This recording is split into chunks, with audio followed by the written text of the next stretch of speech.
They said the screams came through the comms like static at first, quiet, shaky bursts that no one took seriously. Another colony in distress, maybe pirates, maybe just a system glitch. Earth Command logged the message like it always did. But when the same message pulsed through 6 more colonies within a 48-hour window, even the hardened officers in Strategic Command began to shift in their seats. The voice in the transmission wasn't human. It was something raspier, thinner, as if the speaker had to force every syllable through shattered lungs. It begged for help, begged Earth for aid. It ended every broadcast with the same desperate phrase: "We die, we scream, send your monsters." Nobody could quite explain why that last part sent a chill down the spine of even the most jaded officers. Earth didn't have diplomats anymore, not in this part of the galaxy. The outreach missions, the Galactic Peace Accord efforts, all of that fell apart decades ago. Now Earth had warriors, trained in silence, raised in conflict zones, built not for conversation, but for decisive ends. So when the alien screams reached Earth's War Council, there was no vote. They knew exactly who to send. The 104th Detachment, known in classified files as the Black Zone, were deployed. They were a unit not celebrated, not honored. They weren't part of any public parade. Their missions never made the news feeds. Most of them had been declared dead long ago, and for good reason. These men, broken, violent, unfit for normal service, had one job: win wars others wouldn't even start. Captain Rowan stood in silence as the ship left Earth's orbit. His face was lined with more scars than most soldiers earned in a lifetime. Across from him sat men like Mace, half-blind but deadly with a pulse rifle, and Thorne, who once burned down an entire rebel village when his unit was compromised. No one spoke. They didn't need to. They were used to being forgotten, being sent where others refused to go, and they were used to doing what others couldn't live with. The briefing came on-screen once the ship crossed into neutral territory. A synthetic voice explained the situation. A mid-tier alien race called the Yarnethi had made first contact decades ago. They were peaceful, agricultural, spread across 3 moons, nothing militarized, no threat to anyone. Until now. Their transmissions mentioned a force known only as the Crows. No species records matched, no sightings logged, just one disturbing detail. Every Yarnethi colony sent the same message, right before they went silent. No survivors, no ships in orbit, just dust and silence. "Why us?" Thorne finally asked. Rowan cracked his neck. "Because Earth's tired of pretending we care who started what. We're not here to ask questions. We're here to end it." The ship dropped out of warp just above Yarneth 3, and what they saw pulled even hardened killers to the edge of their seats. The surface had been scorched black. Buildings, if you could call them that, lay in crumpled heaps.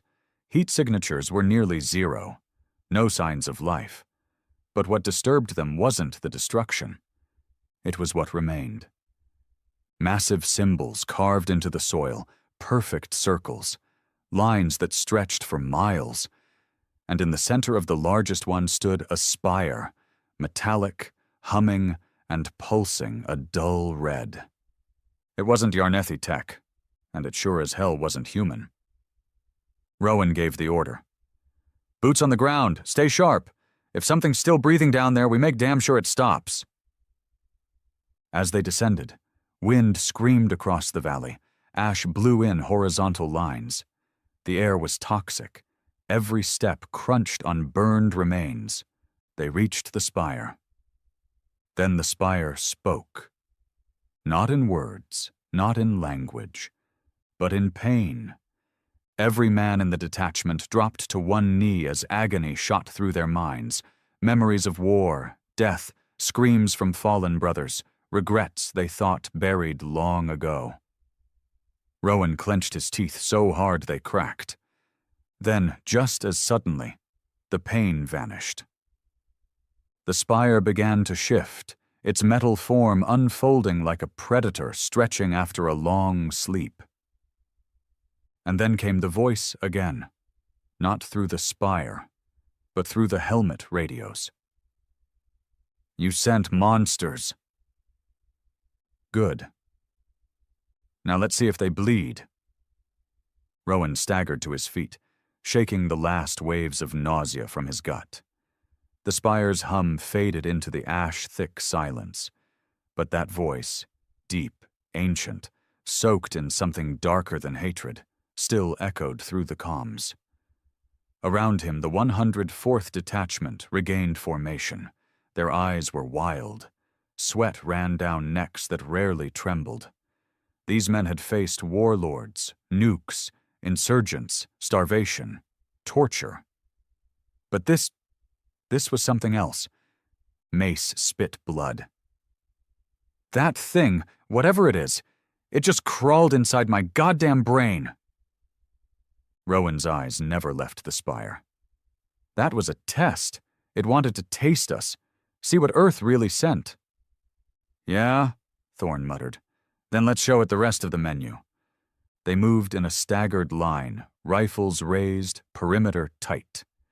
The Yarnethi spire, once cold and inert, now pulsed with an inner life, red veins of energy flowing like molten lava under its shell.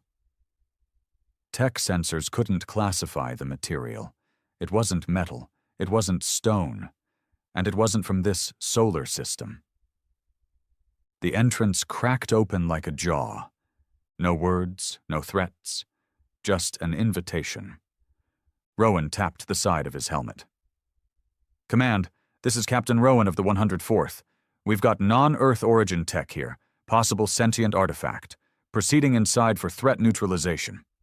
Static. No response. He tried again. More static. Mace glanced at his wristcom. "We're being jammed. Nothing's getting out." Thorn chuckled without humor. "Typical. No way back. Just forward." Rowan didn't hesitate. Then forward it is. Inside, the spire was impossibly larger than it appeared. Dim lights pulsed through fleshy walls. The architecture felt alive, breathing, moving slightly, as if reacting to their presence. The floor squelched under their boots. There were no consoles, no control panels, no signs of Yarnethi life. But the symbols carved into the walls, they were Earth symbols. Rowan paused. "Is that Russian?" Mace leaned closer. "Old military code. Cyrillic script.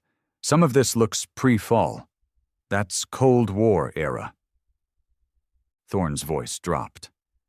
"What the hell's Russian Black Ops doing etched into alien walls?" Nobody answered. They reached a central chamber. At its center stood a figure, strapped to a vertical slab, arms spread wide. At first glance it looked Yarnethi, tall, thin, elongated limbs. But the skin, it was flayed open in sections, revealing metal beneath. And inside its chest cavity, Earth tech, a human military-grade uplink node. Rowan took a step forward. The figure's head jerked up, eyes opened, and it smiled. "You sent your butchers. You always do," it rasped, lips torn and dry. Rowan leveled his rifle. "What are you?" The smile widened, inhumanly so. "I'm the last Yarnethi, or what's left of him. They took me, used me, to talk to you. They love your kind. The rage, the memories. You're more honest than the rest of this galaxy." Mace snarled. "Who are they?" The figure didn't respond with words. Instead, the lights in the chamber shifted. Walls retracted. And suddenly, they saw it. A massive organic structure floated in space just outside the Yarnethian moon, pitch black, spined, like a dying god's corpse held together by hate alone. It hadn't been there before. It had been cloaked. Now it revealed itself. A ship, a fortress, a graveyard, and it was watching. The figure laughed. "They built me to call you. They knew you would come. Earth always comes, not with help, not with peace, with weapons." Rowan felt it in his gut. This whole mission was a trap. "Pull out," he ordered. "Everyone back to the drop point." But as they turned to leave, the spire's walls slammed shut. Red mist hissed from hidden vents. Masks went up, but too late. Thorne stumbled first, his gun clattering to the floor. Mace followed, knees buckling as he screamed. Rowan injected a stimulant, stayed on his feet. The voice returned. Inside their heads now, not over comms. "You kill. You burn. You win. Let us see what made you." Darkness swallowed him whole. He woke up in a room that wasn't real. It looked like his childhood bedroom, but wrong. Too clean. Too bright. The walls shimmered like water. His rifle was gone, his armor stripped. Only his thoughts remained. A voice echoed from nowhere. "Tell us why you kill."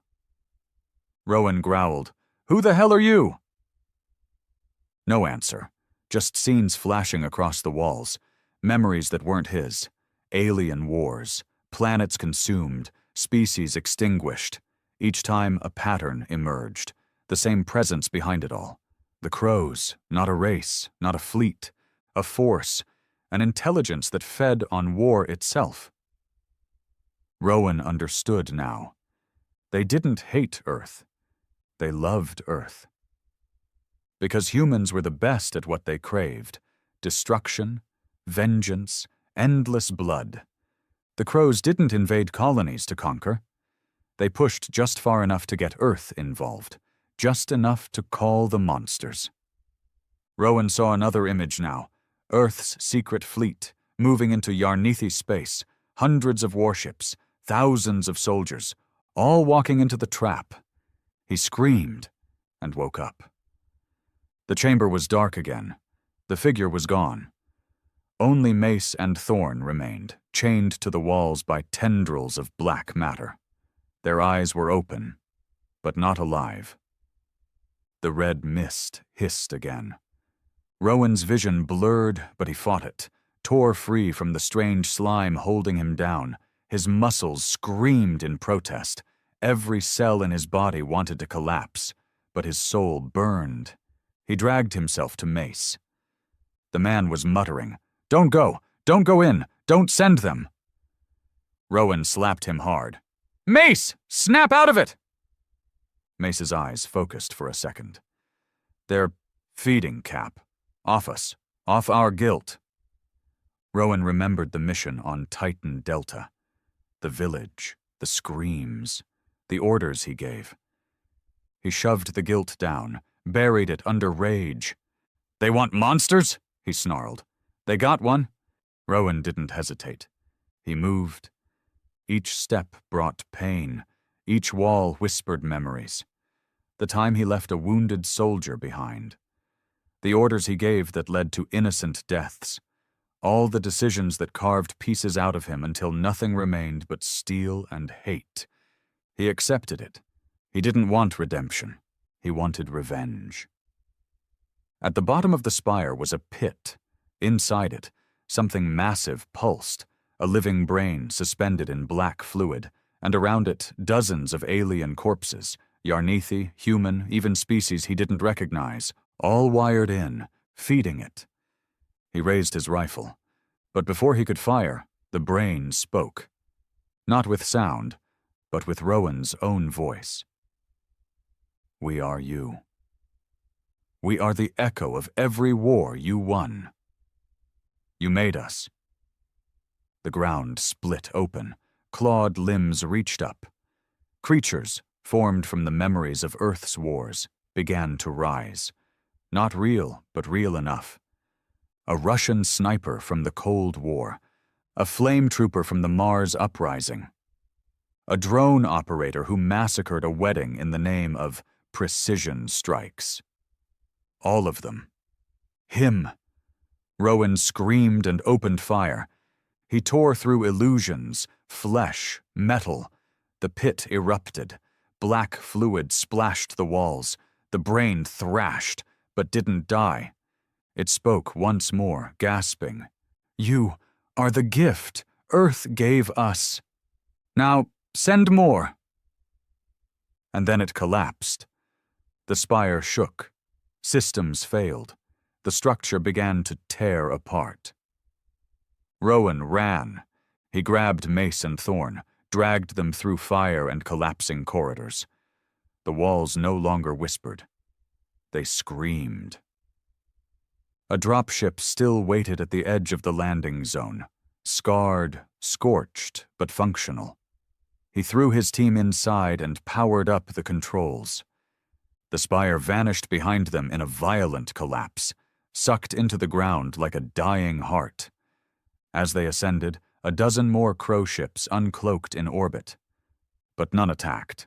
Instead, they turned and left. Rowan sat in silence. Mace groaned. "We made it?"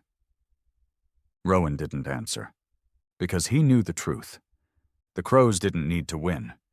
They'd already gotten what they came for. They saw Earth's monsters, and they loved them. The dropship burned across the sky, trailing smoke and cracked hull plating. Emergency systems howled, flashing red in sync with Rowan's heartbeat. He kept one hand on the manual flight stick and the other gripping the edge of his seat so tight his knuckles looked like bone. Behind him, Mace was still half-conscious, twitching in his restraints. Thorn hadn't moved in minutes. They were alive, but only barely.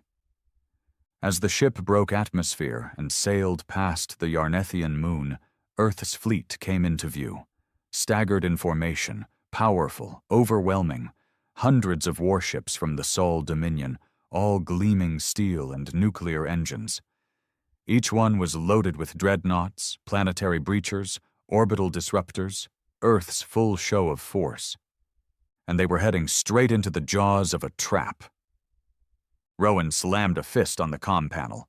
"Fleet Command, this is Captain Rowan, 104th Detachment. Do not engage. I repeat, do not engage Yarneth 3 or anything in orbit. It's a trap. It's always been a trap."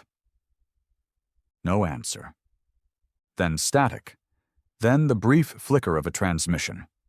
"Captain Rowan, your signal is unauthorized. The 104th Detachment is presumed KIA. Return to base immediately or prepare to be boarded." Rowan's blood went cold. They'd already buried them. Officially, the 104th was marked dead before they ever touched down on Yarneth 3. That's why they'd been chosen. No cleanup, no questions. Just ghosts doing dirty work for politicians who wanted plausible deniability. They'd been sacrificed from the start. Rowan leaned back in his seat, staring at the fleet on the horizon. "They're not going to listen." Mace coughed behind him. "What do we do now, Cap?" Rowan looked at him, eyes hard. "We go rogue." Back aboard the fleet, Admiral Granger stood on the bridge of the command carrier Revenant's Oath, flanked by pristine officers with polished uniforms and unreadable faces. The Yarnethi system stretched across the view screen like a map waiting to be claimed. "Status?" he asked. "Orbital scans show mass destruction on Yarneth 3. No Yarnethi defense systems detected. All previous colonies appear obliterated. No signs of human presence." Granger nodded. "So we hit hard, clean up, and send the message Earth always sends." The comms officer hesitated. "We did receive an unauthorized ping from a 104th signal. It came from Yarneth 3. Granger's eyebrow rose. "I thought the 104th was already dead." "They should be." Granger turned back towards the stars. "Ignore it. If it's real, they'll come back with proof. If it's bait, we're not biting." But they were biting. Every second the fleet moved forward was another second closer to the web of crow ships waiting beyond normal scan range, cloaked, patient, hungry, The crows didn't want to destroy Earth's forces. They wanted to watch. They wanted to study the monsters in action. Rowan didn't head for Earth. He set a course for the outer asteroid belts, where he knew the Dominion wouldn't follow. They were bleeding fuel and leaking atmosphere, but the ship held long enough to land inside a hollowed asteroid base, the kind used during the Silent Rebellion, a war Earth now pretended never happened. They patched Thorn with whatever medical supplies they could find. Mace was talking more now, though he looked half-drained, like some part of him had never really left that spire. Rowan connected to one of the old relay satellites buried in the asteroid's rock. It wasn't Dominion networked, but it could send a pulse. He recorded a message, a warning, a confession. He told them everything. The spire, the crows, the truth behind the Yarnethi massacre. He didn't bother with protocol. He didn't dress it up. He ended the message with one line. Earth isn't saving the galaxy. It's feeding something worse than war itself. Then he sent it across every black market channel in the quadrant. Hackers, pirate dens, rebel networks, smugglers, anyone who'd listen. The Dominion would kill him for it if they ever caught him. But at least the truth would spread. Mace paced behind him. They'll brand us traitors. Rowan looked up. We've always been traitors. Just depends on whose story they write. Thorn stirred, groaning. They're watching, even now, in our heads. I feel it. Rowan nodded. I know, but let 'em watch. We'll show them something they won't forget. 3 days passed. The Dominion fleet launched a full assault on Yarneth 3. Nothing fired back, no resistance, no signs of life, just empty ground and hollow moons. And then the disappearances began. First, a recon ship vanished from the edge of the system. No distress call, no wreckage. Then a full destroyer went dark. Then 2 more. Admiral Granger ordered a system-wide sweep. But it was too late. The crow ships revealed themselves, not to fight. They just mirrored the fleet, copied their formations, projected mock transmissions using distorted voices from Earth's own logs. They played recordings of Earth's past massacres, broadcast across all channels, names, dates, coordinates. The Dominion soldiers who heard it? Some went mad, some started shooting at shadows. Some simply froze. The crows weren't killing Earth's warriors. They were turning them against themselves. One battleship's crew opened every airlock. Another launched nukes at its own carriers. Rowan watched the transmissions from the asteroid station. He saw everything. Mace leaned beside him. They're not trying to win. They're showing Earth what it really is. Rowan's voice was flat. The monsters they love. They couldn't stay hidden forever. A stealth Dominion scout eventually tracked their energy signature. The asteroid base was breached. They came in hard. 6 soldiers, black ops, armor sealed, and voices filtered. Captain Rowan, you're under arrest for treason against the Sol Dominion. Rowan didn't flinch. Go ahead. But ask yourself, why would they send you to kill a dead man? The lead soldier paused. That was all Rowan needed. He moved. 2 shots. One to the chest. One to the leg. Mace covered him, spraying plasma fire down the corridor. Thorn, barely walking, dragged himself to the emergency override and blew the outer airlock behind the squad, sending 2 of them into space. It was ugly, fast, brutal. When it ended, only 3 of the Black Ops team were still breathing. Rowan stood over them, rifle hot. You're Earth's best, you're already dying. The crows don't need to touch you. You're killing each other. The soldier coughed blood. You're just a weapon-gone rogue. Rowan's eyes narrowed. Number, I'm a weapon that finally woke up. They didn't stay. The asteroid base was compromised. They took what gear they could, loaded back into the battered dropship, and jumped into deep space, uncharted territory, where Earth's dominion faltered. They didn't talk much, but they knew what they had to do now. They weren't just soldiers anymore. They were proof. Proof Earth wasn't the savior it pretended to be. Proof that the monsters weren't alien. They were human. Back on Earth, the story was rewritten, of course. The 104th Detachment were declared MIA.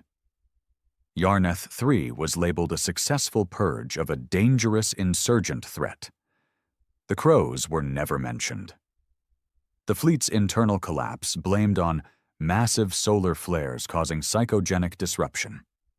People believed it. They always did. The Sol Dominion moved on to the next system, the next target, the next reason to kill. But whispers spread, in pirate channels, among rebel warlords, even in Dominion barracks late at night when the lights were low. Whispers of the 104th, of what they saw, of what they became, and somewhere in the black dash. Rowan watched the stars drift by, waiting for Earth to send more warriors, because now he wasn't trying to stop the Crows. He was waiting to meet them again, not to kill them, but to understand them and maybe, just maybe, to become one. He sat alone at the edge of the ship's cargo bay, staring out through the narrow viewport at the endless stretch of black. Every few minutes, a distant star blinked. Every few hours, another crew member screamed in their sleep. Not because of dreams, but because of the silence between them. Thorn was deteriorating. The wounds from Yarneth 3 weren't just physical. Whatever the Crows did in that spire, it left marks behind that no needle could patch, and no drug could numb. Sometimes he'd wander the ship in a trance, whispering names no one recognized. Other times he'd just sit, staring at walls that didn't move. Rowan didn't stop him. He understood. Mace handled better, for now. He buried himself in weapons maintenance, in route calculations, in hacking old Dominion drones for fuel siphoning tools. But there was a twitch in his hand now, subtle but growing. The kind of twitch that didn't come from injury. It came from something inside, eating away, slow and hungry. "They're in our heads," Mace finally said, breaking the silence during a long drift between dead systems. "Still, even out here." Rowan didn't look at him. "I know. Not like voices, not always. But you remember that operation on Carrion 6? Rowan nodded slowly. "You ever think about the civilians we shot, Cap? The ones hiding in the irrigation pipes?"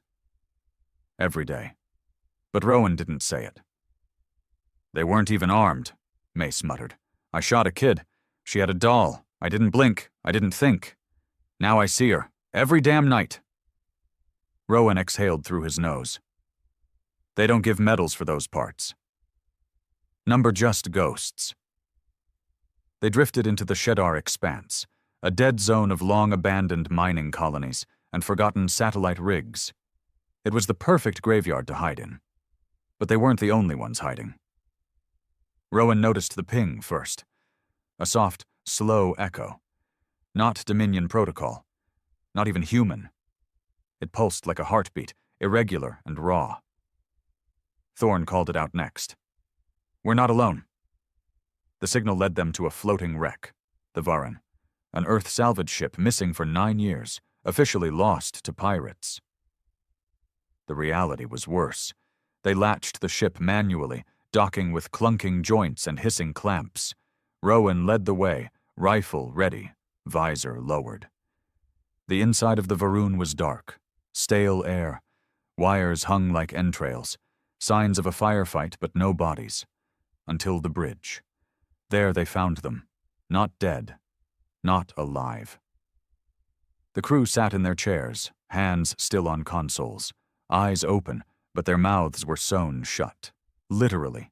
sealed with fine metallic thread, their bodies shriveled, dried out, like puppets long forgotten.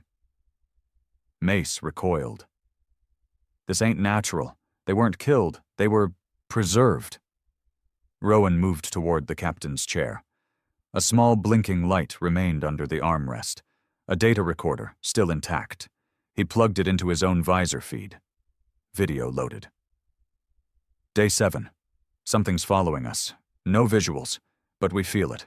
Can't sleep. Crew's seeing things. Day 12. We picked up a signal. Rhythmic. Feels like it's inside us now. Miller's the first to stop speaking. Says words don't belong to us anymore. Day 16. We stopped transmitting. We had to. They hear through language. They feed on it. We're going silent now. If you find this, don't speak. The recording ended in static. Rowan stepped back. A whisper tickled his ears. Too late. They returned to their own ship fast, but something had already come with them. The lights flickered, the air thinned, and Thorn was missing. Rowan found him in the cargo bay, curled into a ball, eyes rolled back. Mace hovered nearby, weapon drawn. He was speaking in something, not a language, more like echo. Rowan crouched down. Thorn. Thorn looked up and smiled. Not his smile, something behind it. You called them, he whispered. Every word you said since Yarnith. They heard it all, every cry, every regret. You didn't run from the crows, Rowan. You led them here. Rowan reached for his pistol. Thorn's eyes went wide. It's not me anymore. It's them. It's you. And then, without a sound, Thorn's body contorted. No blood, no gore, just a shiver, and he was gone, as if he folded into air. Rowan stared at the empty floor. No scream, no explanation, just silence. Mace stepped back. We're losing, Cap. Not just the war, ourselves. Rowan said nothing, because deep down, he agreed. They left the Shadar expanse fast. Rowan set course for a place only the 104th had ever gone. Station K-99, an old Dominion black site that was erased from records after the Red Memory Protocol. It wasn't supposed to exist. But Rowan had the coordinates burned into his mind, because that's where Earth first made contact with the Crows, before Yarneth, before any known war. Station K-99 was the birthplace of Earth's oldest lie, that they were the defenders of peace. Rowan needed answers, before the silence took him too. The station drifted in orbit around a dying star, its metal skeleton groaning from decades of heat and radiation. Docking was rough. Manual tethers, gravity at 30%. Inside, everything was still functional. That was the first warning sign. No dust, no decay, no corpses, just silence. They found the mainframe room after 30 minutes of exploring. Inside was a single operational console, still blinking with a green prompt. Rowan stepped up, fingers hesitant. Welcome back, Captain Rowan. His blood froze. Mace swore under his breath. How the hell does it know? Before Rowan could speak, the monitor changed. A video feed began, and they saw themselves. Rowan, Thorn, Mace, in Yarnith 3, in the Spire, then in deep space, then in the Varan. Footage from their own eyes. You are the broadcast, the computer said in a distorted female voice. You were never alone. You were the signal. Your memories, your language, your blood, it all carries the seed. The crows do not move. They do not fly. They grow. In men like you. Rowan backed away. The screen flickered again. Do you wish to see the truth? He hesitated, then typed, HFY. The room plunged into darkness. A hologram burst from the ceiling, showing Earth's early contact with alien life. Not peaceful, not diplomatic. Predatory. Earth offered protection, but only in exchange for control. Colonies were set up. Resources mined. Locals forced into compliance. Rebellions were silenced brutally. And then came the crows. No ships, no voices, just effects.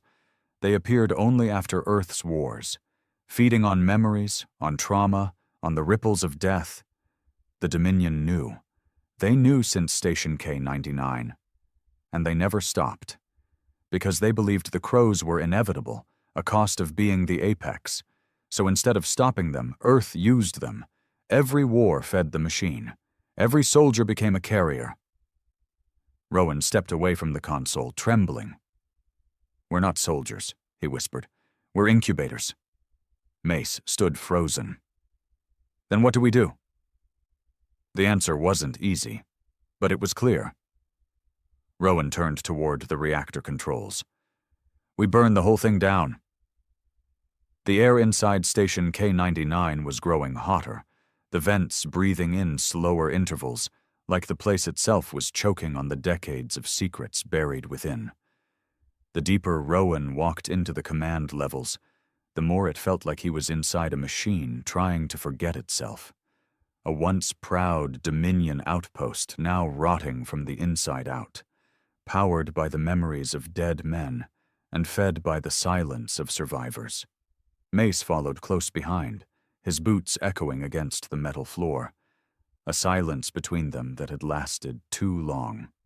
Ever since the truth spilled from the mainframe that they were the broadcast, the virus, the trail of crumbs the crows had been waiting for, neither of them had spoken in more than commands. But the weight was in their eyes, in their breathing. This was no longer about war. This was about undoing themselves. Rowan paused at a rusted bulkhead door. Stenciled on it was a code he hadn't seen since the Mars clearance trials. Project Fathom, eyes forged in shadow. He keyed in the override. Hydraulics screamed. The door opened. Beyond it, a vertical shaft that dropped straight into the core of Station K-99. At the bottom, the artificial sun they called the Heart, a micro-reactor designed to simulate quantum matter collapse, meant for propulsion research, repurposed for something much darker. They rode the old cargo lift down, past flickering data cables and mangled scaffolding. "I don't know if this works," Mace muttered. "Even if we fry this reactor, even if we take out the station, the crows, whatever they aren't tied to one place." Rowan looked at him, jaw tight. "We're not trying to kill them." Mace frowned. "Then what the hell are we doing?" Rowan's voice was gravel. "We're cutting the signal." The Heart was still operational. That alone was disturbing enough.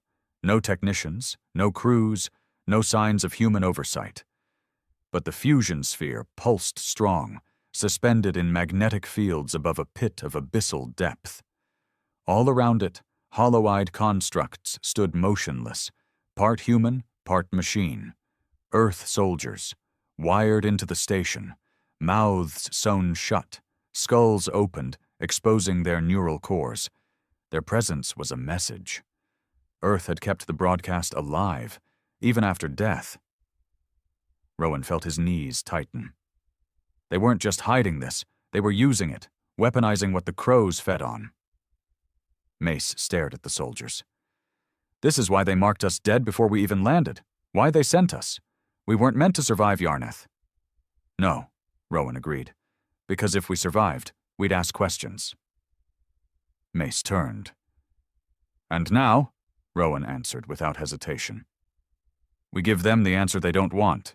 He moved to the override panel on the Heart's access hub. The console required dual authority. He entered his Dominion ID. Mace did the same. The station groaned in protest. A countdown began. 60 minutes until core overload. Sirens wailed, and lights turned crimson. They had 1 hour before the Heart turned the entire station, and its forbidden archives, into a glowing crater. The crows noticed immediately. Not with ships, not with weapons, but with memory. Rowan's mind was flooded. Not with pain, but with scenes. Snapshots. Every face he'd ever killed, every order he'd ever given that led to someone's death. Each memory sharpened and looped until it wasn't just memory. It was reality. He saw Thorne die again, this time screaming for help he never gave. He saw a mother in carry-on 6 holding her dead child. He saw himself. Laughing, and that broke him. He staggered to the floor, clutching his skull. Mace dropped beside him, shaking his shoulder. "Cap, they're in again." "I know," Rowan hissed.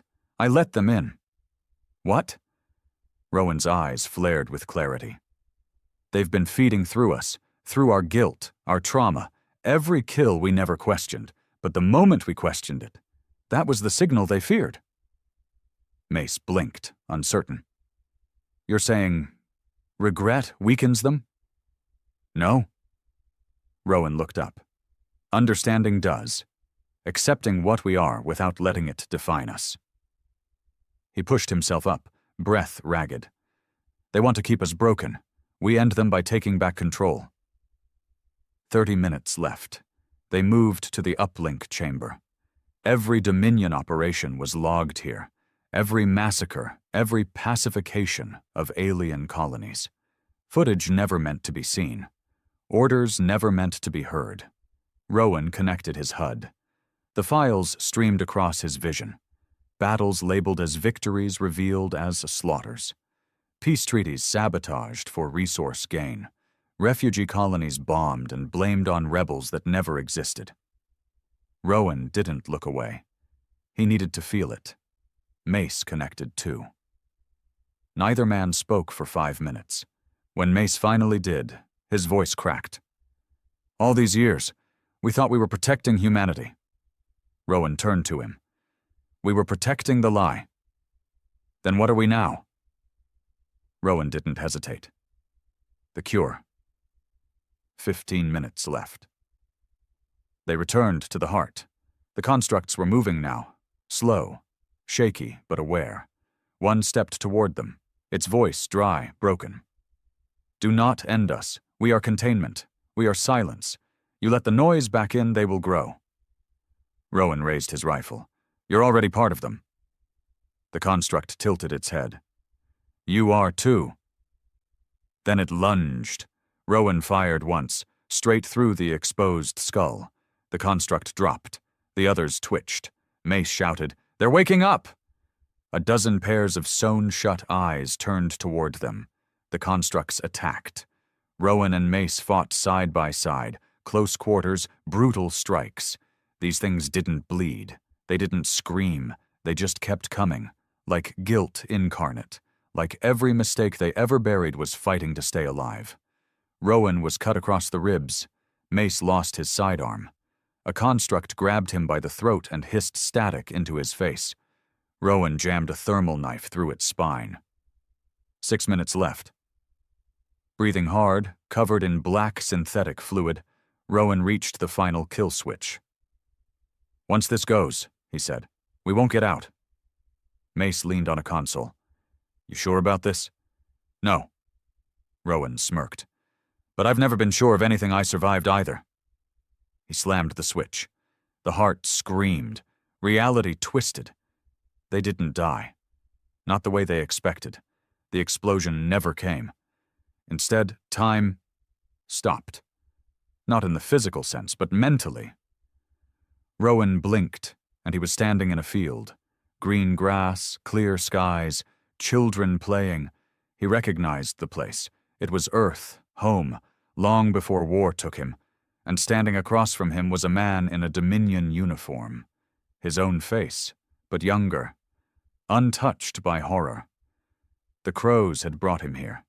To tempt him. To offer him a version of life before the monster. "You could have had this," the young Rowan said. "You could still. Just walk away. Let the station live. Let the broadcast continue. Be part of something greater." Rowan stepped closer and looked himself in the eye. "I am part of something greater." He pulled the trigger. The dream shattered. Back in reality, the heart surged with light. But this time it didn't explode. It inverted. Light collapsed inward. A singularity of memory compressed and folded into itself. Then, black. Rowan awoke on the edge of the station, blinking through helmet cracks. Alarms were dead. The heart was gone, not destroyed, erased, like it never existed. Beside him, Mace stirred. "Did we make it?" Rowan sat up, groaning. "Number, but we made something." They limped to the control deck. The constructs were all motionless again. Shut down, no signs of life. But the Dominion was coming. Rowan could see the ships blinking in the distance. They'd been watching, waiting for failure. "Let them come," Rowan muttered. Mace narrowed his eyes. "What now?" Rowan's gaze was iron. "Now we give them something they can't ignore." He uploaded the station logs. Everything. To every channel. Not just to rebels or pirates. To the people. To Earth itself. The truth spread faster than the Dominion could censor it. Whispers became headlines. Headlines became riots. Families of soldiers started asking where their sons had gone. Old colonies rebelled. And the name of the 104th, once erased, returned. Not as war heroes, but as witnesses. Not of victory, but of the cost. They didn't go back. Rowan and Mace vanished into the star lanes, jumping from system to system, hunted by every Dominion tracker with a badge and a gun. But they didn't care, because something had changed. The crows no longer whispered. They were silent. Not because they were gone, but because now they were waiting, not for monsters, but for men like Rowan. Men who could carry their story without fear. The Dominion didn't waste time. 2 weeks after Rowan's broadcast detonated across the galactic grid, Earth sent its answer. Not with words, not with denials, with cleansing fire. The official term was Operation Reinstate, but to the colonies watching from afar, it was simpler than that. Purge. They started in the fringe worlds, the ones where whispers of the 104th had grown into chants, and chants had become protests. Any system caught even viewing the broadcast was flagged. Within 48 hours, drones followed. Then came orbitals, then troops. No arrests, no trials, just silence. Every rebel that once supported Rowan's message now had a bounty on their head. 10 million credits for Rowan himself. 5 for Mace. Thorne's name was still tagged as MIA, but the reports claimed he had been compromised by non-terrestrial psychological warfare agents, which was their fancy way of saying, he saw the truth, and we don't want that spreading. But the damage was already done. Across the stars, fear of the crows turned to fascination, then to belief. And for Earth, that was the real threat. Rowan sat on the edge of a torn crate inside a dim-lit cargo freighter drifting low orbit above planet Ghent 7, one of the few remaining free stations not flagged by Dominion beacons. Mace had just returned from a failed supply run, empty-handed and out of breath. "No one's trading with us anymore," Mace said, slamming his gloves on the console. "They're all scared. Some think we're cursed. Others think if they help us, the Dominion's gonna nuke their families." Rowan didn't move. He just stared at the static-filled transmission on the screen in front of him. Footage of another burned colony. Ash falling like snow. Children with blank eyes. The kind of thing you didn't come back from. "You ever wonder if they were right?" Mace said, voice low. "The crows. That we're the infection. That it's not even about guilt anymore. That we're just toxic. To everything." Rowan didn't look away. "We were built to be toxic. That was the point. I didn't sign up to poison the galaxy." Rowan turned, voice sharp. "Did you sign up to kill a teenage sniper in a refugee camp on Elixion too?" Mace froze. Rowan stood slowly. "We all thought we were the scalpel. Clean, precise, doing what soft men couldn't. But Earth built us like a club. Something they could swing hard and fast, then hide when it got bloody." Mace exhaled, throat tight. "So what now? We run until they catch us? Until we starve out here?" "No," Rowan said. "We make sure they can't hide anymore." They needed help. but not from politicians or rebels. They needed someone louder than them. So they went to Axel Verden, former warlord, broadcast pirate, and certified maniac with a history of turning Dominion tech into weapons-grade media. Axel ran a floating junkyard called the Grave Choir, an orbital scrapyard turned fortress, surrounded by fields of broken satellites and jamming beacons. He hadn't picked a side in decades. He just picked fights. He welcomed them with a smile full of teeth and a pistol aimed directly at Rowan's chest. "Thought you were dead, Captain," Axel said. "Then again, I thought I was God once, too. That was 3 planets and 1 ex-wife ago." Rowan didn't flinch. "We've got something bigger than God." "Yeah? Bigger than me? Shit, that is serious." Mace pulled a data spike from his belt. "Footage from Station K-99. Core logs. Dominion war crimes. Proof they knew about the Crows since before first contact." Axel twirled the pistol, eyes gleaming. "You boys want to blow the veil wide open, huh? Doomsday gospel across every open comm link?" Rowan nodded. "You've got the reach. And you've got the death wish. We'll settle for justice." Axel paused, then holstered the pistol. "I'll need 5 days to build the chain. Bypass their sweepers, bounce it through a dozen neutral networks. After that, it goes galaxy-wide. Even the clean suits on Europa won't be able to unsee it." Rowan's eyes narrowed. "You sure it can't be traced back?" Axel grinned. "Cap, I once hijacked the Dominion Emperor's birthday broadcast and replaced it with footage of me pissing in a top hat. You're talking to a professional." 3 days in, the Dominion found them. A stealth cruiser pierced the Grave Choir's decaying junk field, using fractured sat rings as cover. The ship launched without warning. No demands, no questions, just torpedoes. The Grave Choir shuddered from the impact. Sections collapsed. Oxygen screamed through split hulls. Alarms blared across the station. Rowan and Mace grabbed gear and ran toward the control chamber. Axel was already there, cursing over a tangled mass of wires. "I got 90% of the spike loaded," he shouted. "But I need a damn minute to finish the feed chain." Rowan fired through the window slit at a squad of boarding troopers rappelling down from the ceiling breach. "You've got 30 seconds. Mace dragged a cable drum across the floor, using it for cover. "If they get to that core, this whole message dies with us." Axel smashed a fist into a manual lever.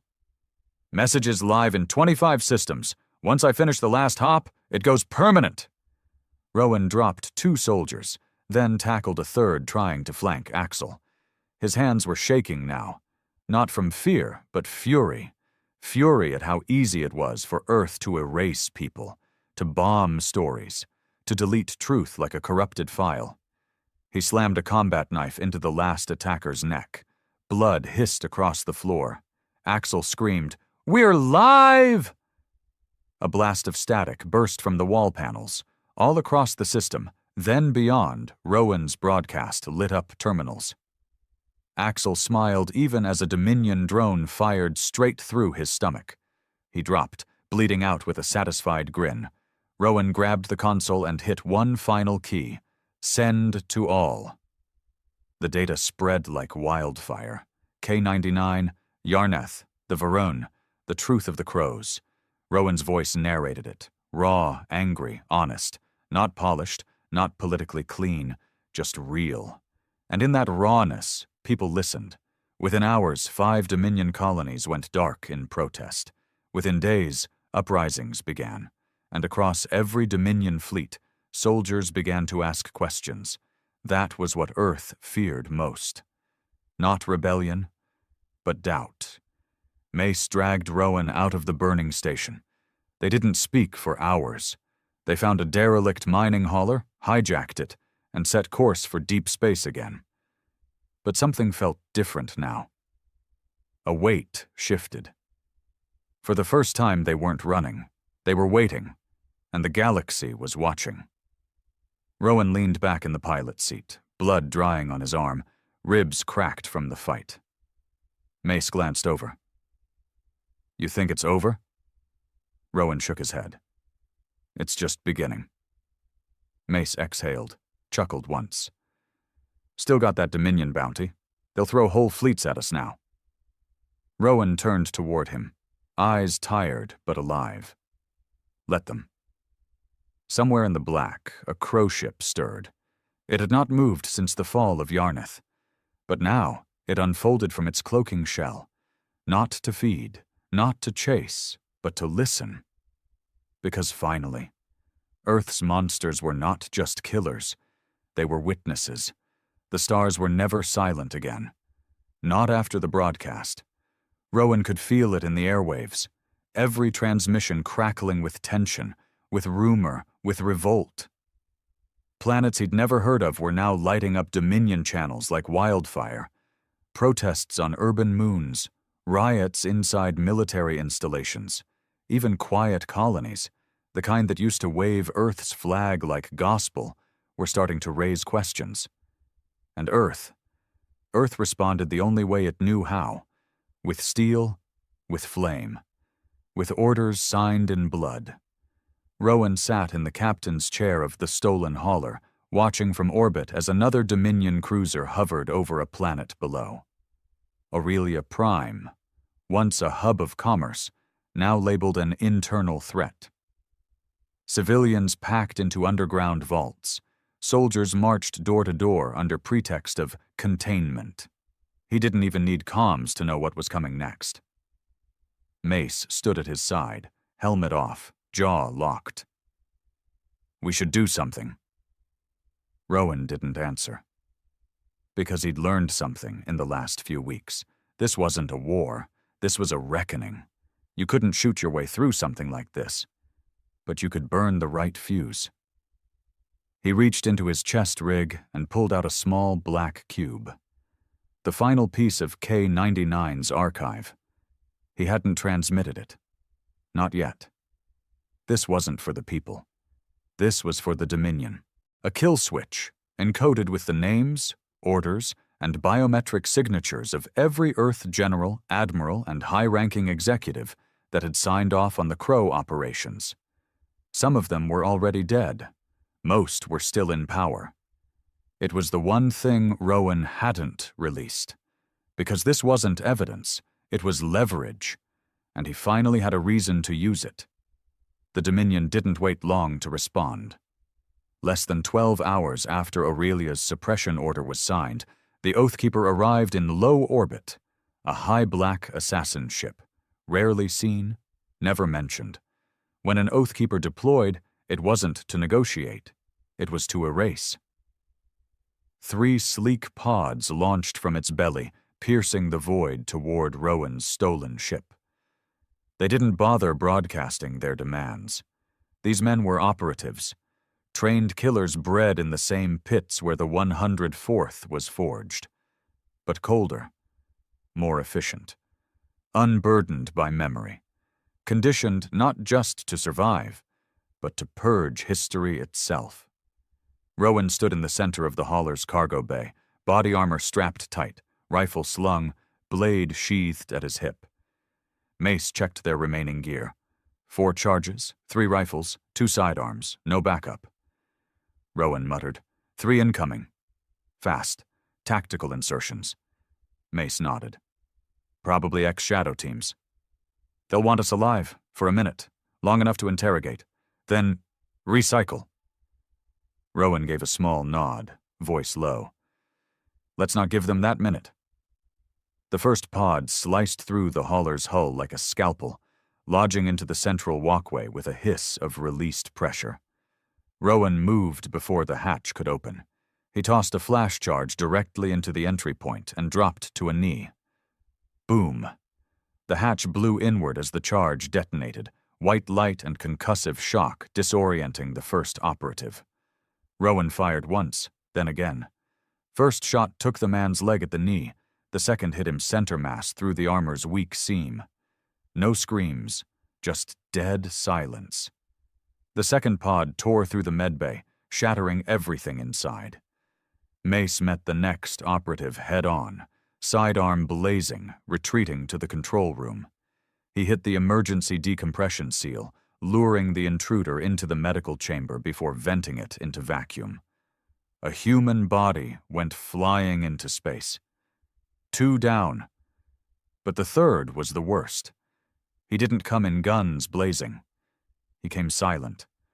A shadow in the ship's lower hold, bypassing every trap, every signal tripwire. Rowan didn't know he was inside until the lights dimmed and the air went still. Then Mace dropped. Hard. His body crumpled against the bulkhead with a sickening thud, blood leaking from the side of his helmet. Rowan turned just in time to see the assassin behind him. No armor, no helmet, just pale skin, sharp eyes, and a blade in his hand that wasn't made of metal. It was obsidian, Dominion grade, laced with memory-reactive nanoweave, a Crowborn relic. This assassin hadn't come to kill Rowan. He'd come to deliver a message. "You shouldn't have shown them," he said, voice like gravel underwater. "Now they'll never stop screaming." Rowan's blade met his. The clash was instant, raw, brutal, personal. No bullets, no tech. Just 2 ghosts locked in a dance that had started long before either of them were born. Rowan fought like a man who knew he wouldn't win. But he didn't need to. He just needed to delay. And when the assassin finally pinned him, blade pressed against his neck, Rowan smiled. "I sent the rest," he whispered. The assassin's eyes twitched. "What?" Rowan's forearm clamped around the detonator switch on his wrist. He clicked it. A transmission burst from the hauler, bouncing across open Dominion frequencies. Not a broadcast, just a single encrypted message, sent directly to the Dominion Council, and it said, "Release the past, or we will." Attached, the kill switch archive. The assassin didn't kill him. He vanished, just disappeared, as if he was never real to begin with. Rowan staggered to his feet and crawled to Mace. The man was still alive, barely. "Still breathing, you bastard," Rowan muttered. Mace coughed blood. "Of course I am. I'm too pissed to die." The message worked, not because the Dominion wanted peace, but because the Council wanted to survive. The archive, if made public, wouldn't just collapse Earth's command structure. It would collapse faith in the Dominion, in the fleet, in the stories they told their children. So Earth made a choice. They pulled back, issued a statement denying the 104th's existence, blaming rogue AIs for the K-99 archives, branding Rowan a false construct designed by anarchist data saboteurs. They discredited him, but they stopped chasing, stopped purging, and they started talking. Rowan knew it wouldn't last, but it was a beginning. Weeks later, they found a quiet planet. Dusty, dry, no tech, no name, just peace. Mace recovered, though he limped now. Rowan built a fire every night and stared at the stars. Not because he expected to see crow ships, but because he wondered what they were waiting for now. He knew they were still out there, and he wasn't afraid anymore. He finally understood. The crows didn't want to end humanity. They wanted to see if it could change. And maybe, just maybe, Rowan had shown them a reason to wait. They had disappeared, not by dying, not by surrendering, but by choosing to be forgotten. Rowan and Mace lived like shadows now, embedded deep in the belly of an unnamed dust planet orbiting a collapsed dwarf star. No signals, no surveillance, no dominion. Just dust, dry wind, and firelight. Their ship had been buried under rocks and steel, stripped of everything but its core module. If someone ever found it, it would look like nothing more than a broken relic of the silent rebellion. They were ghosts again, but this time, by choice. Mace's limp had worsened. The injury from the assassin's blade had severed deep tissue, and the makeshift treatment only delayed the damage. He didn't complain. never did. But Rowan saw it in his walk, slow, dragging, the kind of pain that went bone deep. "You ever think we should have let it all burn?" Mace asked one night as they sat by the fire. "Sent the kill switch to the public. Let Earth collapse on its own guilt?" Rowan stared into the flames, silent. Then, "We didn't stop the fire. We just aimed it." "That's not justice," Mace muttered. "No," Rowan said. "It's survival. Justice is what comes next." The next morning, Rowan woke up before dawn. The sky was a pale red bruise across the horizon. Something was wrong. Not in the air, in his bones. He stepped outside their shelter and felt it. Pressure, not gravitational, psychological, like 1,000 eyes watching from just outside human perception. Then, a whisper. Not a sound, not a word. A memory. Yarnith. The pit. The brain. The truth. They were here. Rowan didn't call for Mace.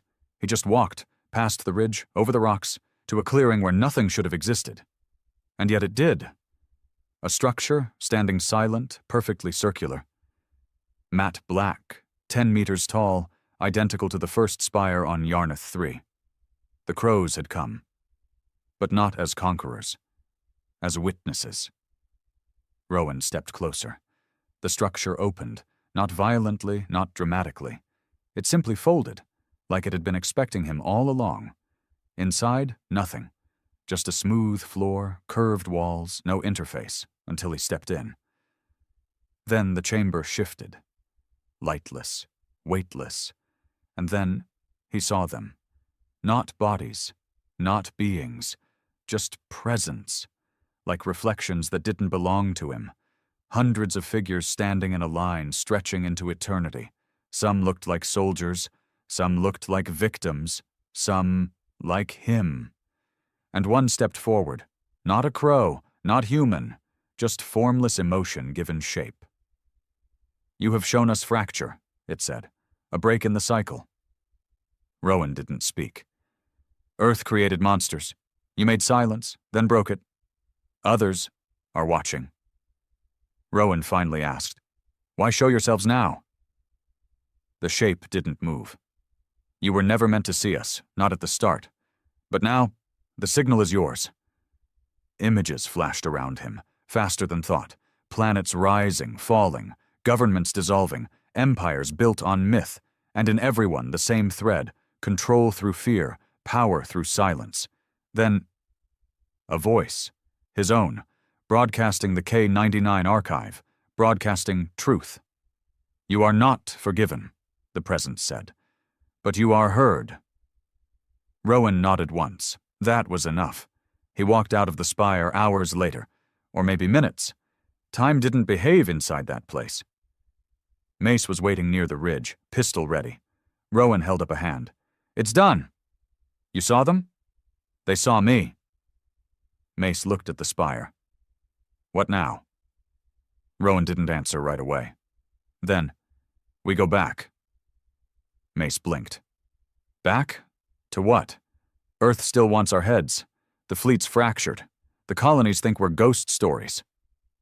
"That's exactly why we go back," Rowan said. "We disappear now. It's just another forgotten myth. Another rumor Earth can bury." He looked out across the burning horizon. "But if we walk back through the fire, if they see us standing, they'll know the story isn't over." Mace cracked a small, bitter grin. "You really want to die on a live feed?" Rowan's voice was cold steel. "Number, I want them to watch what they made. It took weeks to build a signal array strong enough to cut through Dominion static fields. They used scavenged parts from the spire, fused Earth tech with Crow architecture, even though it made their eyes bleed to look at it too long. On the final day, Rowan cleaned his armor, old 104th plating, scratched and dented, but whole. Mace did the same, though slower. Breath labored. When they stood side by side in front of the makeshift camera, it wasn't as soldiers anymore. It was as warnings. Rowan pressed the record button. This is Captain Rowan, former 104th Detachment, once a monster, still a man. You lied to us. You made us kill. You hid the truth and called it patriotism. We found the silence you buried. We let it speak. Now the whole galaxy listens." He stepped closer, voice lowering. "We are not your ghosts anymore. We are your reflection. If we can change, then maybe so can you. If not," he stared straight into the feed, "then we'll be waiting." He ended the transmission and sent it to everyone, not just the Dominion, but every fleet, every colony, every hidden rock that still remembered what Earth did in the dark. That was the last official footage ever seen of the 104th. They were never found. Not by Dominion sweeps, not by Crow ship scanners, not by Rebel probes. Some say they were erased by Earth's kill teams within days. Others claim they joined the Crows, became part of something no human had ever been allowed to understand.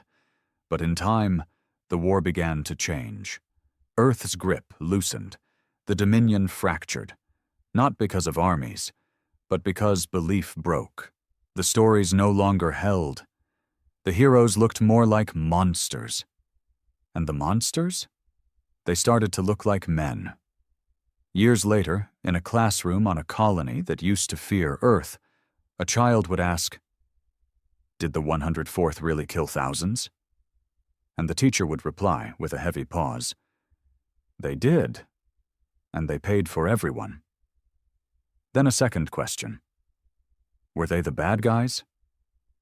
And the teacher would look out the window, past the stars, and say, "No." They were the mirror,